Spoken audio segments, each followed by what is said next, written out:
helo ar y pnawn gyntaf yma o Gaffi Maes B. Hefyn Jones o Sefydliad Cerddoriaeth Gymreig dwi.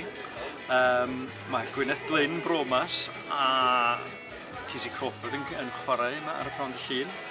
Yn dilyn seminar ar Womex a Cerdd Cymru a beth sydd yno i artistiaid ar ddiwydiant Cymreig. Fory ar ddydd Mawrth mae gennym ni banel ar ysgrifennu am gerddoriaeth yn Gymraeg. Malan Wilkinson o Vlog y Llwyfan, Cal Morris o Vlog y Twll ac Owain Schiavone o Golygydd y Telar, wrth gwrs. Wedyn mi fydd Sbrig yn Ymborth yn arddangos ei talentau newydd ar y label Cowboys o'r Botwnog, ddim o'r newydd o hynny. Gildas, ddim o'r newydd o hynny, a Plu, sydd yn newydd.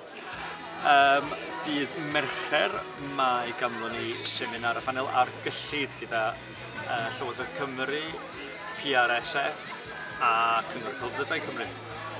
Wedyn mi ddau Caching yma efo Siddi ac Asiwyn.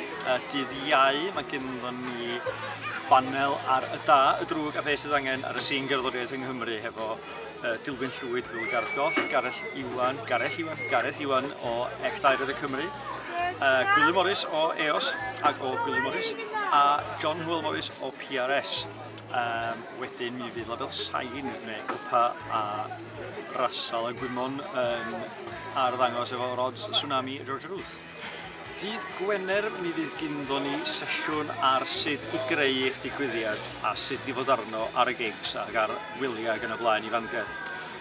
Hefo panel o Dilwyn Llwyd, Gargoll, Gwion Schiavone o Wyl Gwydir, Aled Wyn Phillips o Clwb yr Iwc a mwy.